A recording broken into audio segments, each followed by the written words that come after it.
Hey, it's Soul with another video, and today I'm going to be going over Party Sync.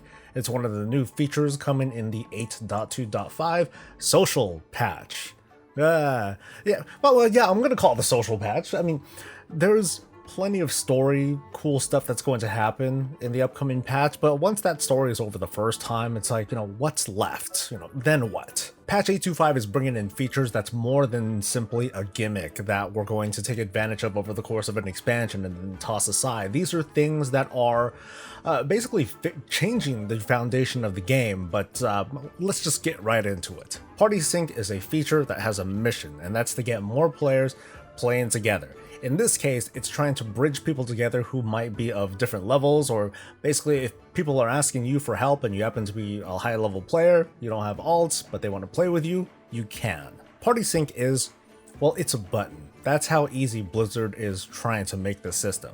All anyone has to do is press the button, everyone accepts, and ta-da, everyone is synced down to the lowest level player. And I'll get into that a little bit more later. There's a lot going on under the hood, but Party Sync will let you pick up quests that your friends are on, even if you've done them before. There are some quests that will not work though, such as dailies, quests that come from starting zones, or ones that include solo scenarios. While in Party Sync, completing quests with your friends will get you rewards that are the equivalent to your actual level, and you can repeat obtaining these rewards once per day. On top of that, Party Sync will make it so that everyone will be on the same page when questing, so the days of being outside of someone's phase are almost over, thanks to Party Sync. Phasing does still come first when there are massive zone shifts, for example like after the Iron Horde invade, or when Azeroth got shanked over in Silithus. In that case, your high-level character is going to have to change the time period in that zone, and then you'll be able to see everyone else. Of course, there are many players who prefer to, quote, carry players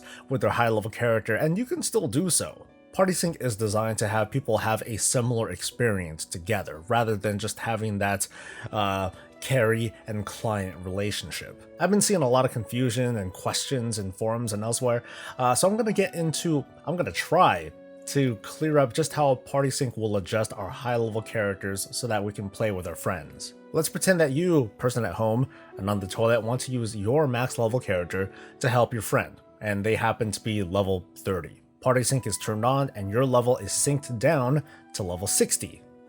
Okay, what? Isn't the level supposed to be synced down to level 30 because your friend is level 30? Well, the answer is no, and I'll explain why. In patch 7.3.5, the level scaling that was first introduced in Legion was brought over to all of Azeroth. So for example, if you wanted to quest in Duskwood at level 20, level 30, or even level 50, you certainly can. Mobs and rewards will scale according to your level, and players around you will do so too, whether they're level 20 or level 60. It is pretty much like scaling in Legion or BFA, but it's all of vanilla WoW, and in other expansions too. The thing is, the level scaling in 7.3.5 will stack with Party Sync that's coming in 8.2.5. That means as a high level character, you're going to be scaled down to level 60, even though your buddy is level 30, because the game is still going to scale to both of your levels anyway. I know it still sounds confusing, but well, it just works. Okay, that's like the worst explanation, but it really does. This should quell the concerns that players had early when Party Sync was first introduced. They were first concerned that, oh my gosh, if I get nerfed down to level 20, I'm going to lose all my abilities. Certain aspects of your character are going to be disabled on your character because you're now level 60. So that can include things like your mount speed when flying, some of your abilities, talents, trinkets, and also expansion features like essences and Azerite gear.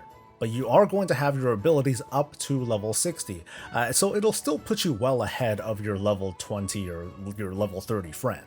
That also means when your low level friend reaches a certain milestone like hitting level 60, now the scaling will boost you up to 80 and so on. The chart over here shows you the lowest level that you'll be scaled down to depending on who is the lowest level member on your team. Here's some other quick details about Party Sync, and I want to give a shout out to Fellplague, to Jalzan, and to his wife for the assistance. Party Sync does work in dungeons, or at least when you're walking into a dungeon with your friend. Party Sync does not work in Raid. hence, why it's called party sync and not raid sync. But you can technically walk into a raid with your friend and your level will scale. But if you try to turn that party into a raid group, then it disables the party sync function. Finally, what about demon hunters? I'm just going to leave a couple of images here on screen. So if you're level 60, these are the abilities that you'll have access or not have access to. Some of your talents are going to be cut off as well. But now for the real question, are we going to use it? And I'm going to use myself as an example.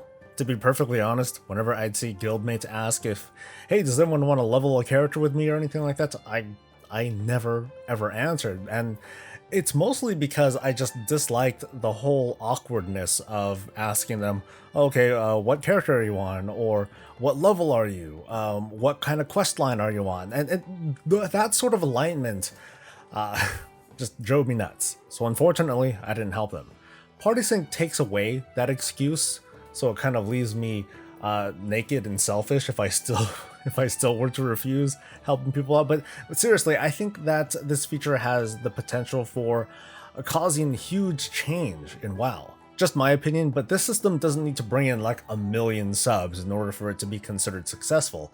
I think all it really needs to do at this stage is to work. Because in the future, I would want to see a raid sync option.